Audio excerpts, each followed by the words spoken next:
નમસ્કાર દર્શકો, હું છું તૃપ્તિ વ્યાસ. સ્વાગત છે આપ સૌનું યુટ્યુબ ચેનલ મહાસત્તા બનેગા મેરા દેશમાં.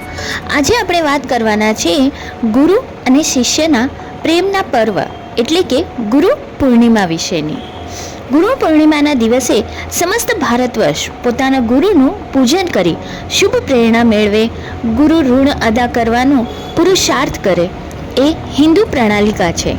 ગુરુ પૂર્ણિમા એ ગુરુ શિષ્યના પ્રેમનું પાવન પર્વ છે. ગુરુ પૂર્ણિમા એટલે ગુરુ પ્રત્યે આભાર અભિવ્યક્ત કરવાનો સોનેરી દિવસ.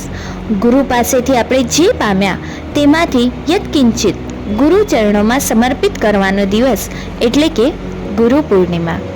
જગતમાં જનની, જનક અને ગુરુનું ઋણ કદી ચૂકવી શકાતું નથી. ગમે તેટલા પ્રયત્ન કરવા છતાં પણ ઋણમાંથી કદી મુક્ત થઈ શકાતું નથી. ગુરુ આપણા ઉપરના મહાન ઉપકારોના ઋણ અંગે માત્ર ઋણ સ્વીકાર અને ઋણ સ્મરણ જ થઈ શકે છે. આવા ઋણ સ્વીકાર અને ઋણ સ્મરણનું મંગળ પર્વ એટલે જ ગુરુ પૂર્ણિમા.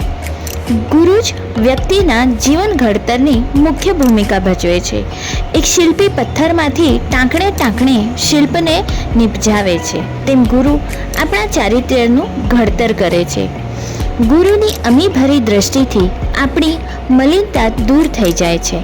અજ્ઞાનના અંધકાર દૂર કરી આસક્તિના ભરમારનો વિનાશ કરનાર અને ગુણોના ગૌરવનો વિકાસ કરનાર એટલે જ આપણા ગુરુ. તેથી જીવનમાં ગુરુ કરવો જ આવશ્યક હોય છે. ગુરુ પૂર્ણિમા અષાઢી સુદ પૂનમના દિવસે આવે છે અને આ ગુરુ અને શિષ્ય બંને માટે આ તહેવાર અનુશાસનનો સંદેશ લઈને આવે છે. આથી એને અનુશાસન પર્વ પણ કહેવામાં આવે છે. અનુશાસન વગર રાષ્ટ્રની કે આત્માની પ્રગતિ શક્ય નથી. ગુરુ પૂર્ણિમા પર વ્યાસ પૂજનનો પણ મહિમા છે.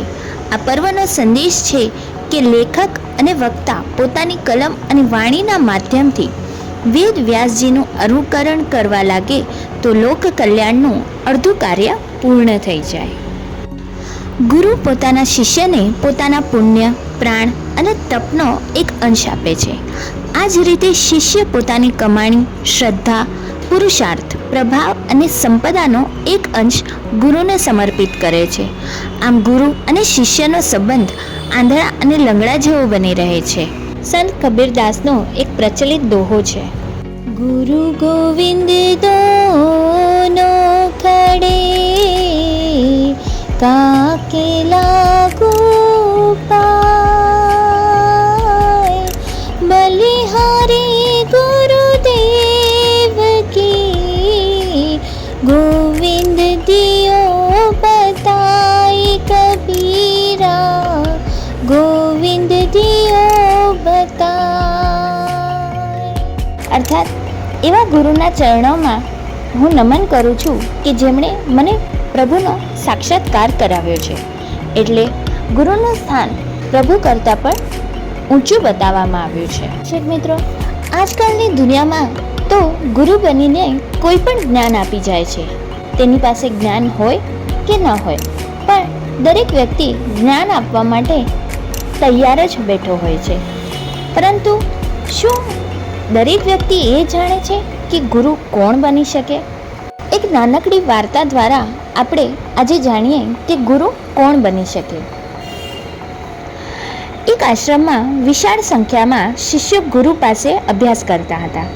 એક દિવસ એક બાળક શિષ્યને ગુરુદેવને કહ્યું, ગુરુદેવ, ઘણા દિવસોથી અહીં આપને જે માન અપાય છે તે જોઈ મને પણ ગુરુ બનવાનું મન થયું છે. હું પણ જો આપની જેમ ગુરુ બની જાઉં તો સેંકડો શિષ્યનો ગુરુ બનું. સૌ મારા ચરણોમાં બેસી અભ્યાસ કરે, સૌ શિષ્યોને હું દીક્ષા આપું. આવું મન મારે પણ જોઈએ છે. એ માટે મારે ગુરુ બનવું છે. આપ જણાવો કે આમ આપની જેમ હું ગુરુ ક્યારે બની શકું? બાળ શિષ્યની વાતથી ખડખડાટ હસતા ગુરુદેવે કહ્યું કે વત્સ, તું ગુરુ તો બની શકીશ, પણ તે માટે વર્ષો સુધી જ્ઞાન પ્રાપ્તિ કરવી પડશે. કેટલાક વર્ષોની સાધના પછી પૂર્ણ પાત્રતાની પ્રાપ્તિ થાય. તે પછી તેને ગુરુ પદ મળશે અને શિષ્ય થશે. એ પછી જ શિષ્યો દ્વારા માન મળશે. સૌ ચરણોમાં બેસીને અભ્યાસ કરશે. બાળ શિષ્યએ તો નિખાલસતાથી કહ્યું, ગુરુદેવ, આટલા બધા વર્ષો રાહ કેમ જોવાની? મારે તો આજે જ નહીં, હમણાં આપની જેમ જ ગુરુ બનવું છે. કઈ રીતે બનવું તે માર્ગ આપ મને જણાવો. ગુરુને લાગ્યું કે શિષ્ય બાળ છે એટલે સીધી રીતે સમજાવવાથી નહીં સમજે, તેને બીજી કોઈ રીતે સમજાવવો પડશે. તરત થિયરિકલ નહીં પણ પ્રેક્ટિકલ ઉત્તર વિચારી બાળ શિષ્યને કહ્યું, વત્સ, ચલ પ્રથમ આપણે મંદિરમાં જઈએ, ત્યાં પ્રભુના આશીર્વાદ લઈ પછી તને ગુરુ બનાવું. કહી ગુરુદેવ ચાલવા લાગ્યા તો શિષ્ય પણ તેમની સાથે ઉતાવળમાં ચાલવા લાગ્યો. ગુરુદેવ મંદિર પાસે પહોંચ્યા. મંદિર ખૂબ ઊંચું હતું. ઉપર ચડવા ઘણા પગથિયા ચડવા પડે તેમ હતા. સૌથી નીચેના પગથિયે શિષ્યને ઊભો રાખી ગુરુદેવ 10 પગથિયા ઉપર જઈને ઊભા રહ્યા. ત્યાંથી કહ્યું, વત્સ, તારે હવે એક કાર્ય કરવાનું છે. તું જ્યાં ઊભો છે ત્યાંથી એક પણ પગથિયું ચડ્યા વિના મારો હાથ પકડીને તારે મને છેક ઉપર ભગવાન સુધી પહોંચાડવાનો છે. ગુરુદેવની વાત સાંભળી શિષ્ય વિચારવા લાગ્યો. તે બોલ્યો, ગુરુદેવ, આપ સાવ કેવી બાળ જેવી વાત કરો છો. હું એકદમ નીચે છું અને આપ 10 પગથિયા ઉપર અને એક પણ પગથિયું ચડ્યા વિના આપનો હાથ પકડી આપને ઉપર કેવી રીતે લઈ જઈ શકું?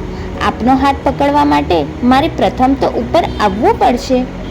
હવે ગુરુદેવ 10 પગથિયા ઉતરીને નીચે આવ્યા અને શિષ્યના મસ્તક ઉપર હાથ મૂકીને બોલ્યા, વત્સ, તે જે કહ્યું એ એકદમ બરાબર છે.